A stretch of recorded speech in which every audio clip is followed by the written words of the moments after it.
Dawk li jiddeċidu li jinstallaw il-pannelli fotovoltaiċi żdiedu bil-bosta anke għax il-Gvern ħareġ diversi skemi biex jinċentiva l-installazzjoni u l-użu ta' dawn il-pannelli. Dwar dan tkellimna ma' Deborah Xkembri li l-kap tat-taqsima tal-enerġija alternattiva fiħdan l-Assoċjazzjoni Maltija tal-Iżviluppaturi l-MDA u tmexxi azzjenda ewlenija li timporta l-pannelli fotovoltaiċi. Id-domanda dejjem qed tiżdied. Iktar u iktar fi żminijiet meta inti jkollok il-grants għaddejjin. Ġifieri l-iskemi tal-Gvern dejjem jagħtu dik l-imbuttatura aqwa biex jippikja x-xogħol. Il-Maltin ukoll qed jirrealizzaw il-vantaġġi ta' dan l-investiment. Ġifieri il-kobor fl-ekonomija ta' dan is-settur żviluppat b'mod issa li anka l-prezzijiet setgħu jorsu, allura il-payback period issa sar iktar maġġel jekk qabel pereżempju konna ndumu 8 snin biex wieħed iġib il-payback period tiegħu. Illum għandek bej 4 u 5 snin. Hija tgħid li l-klima u l-istrateġija li ħoloq dan il-Gvern jitfgħu lil pajjiżna f'pożizzjoni aħjar minn oħrajn fis-settur tal-enerġija rinnovabbli. Għaġlu daqsxejn biex kultant anke tfixklu f'saqajhom stess. Hawnhekk aħna dan l-aħħar ftit snin kollox kien għaddej b'proċess meqjus.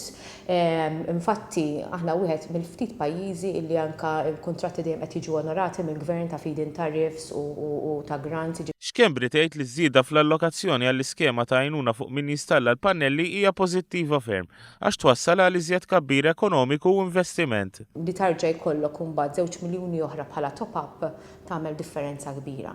Kemm għall-pubbliku għaliex il-pubbliku raġa' rrikorra li hawn nista' ngħidlek li kważi dawn iż-2 miljuni ġew meħudin ukoll u kemm għalina bħala service providers f'dan is-settur illi għenitna biex inkomplu għaddejjin b'andament stabbli. L-Assoċjazzjoni Maltija tal-Iżviluppaturi wkoll qed l-aħbar li l-Kummissjoni Ewropea approvat il-pjanijiet tal-Gvern li jwasslu għaż-żvilupp ta' sistemi fotovoltaiċi magħrufa bħala solar farms. Hemm ħafna proġetti fil-pipeline għedin iggerjati biex ovvjament il-laħqu anka targets ta' 2020 tal-Unjoni Ewropea.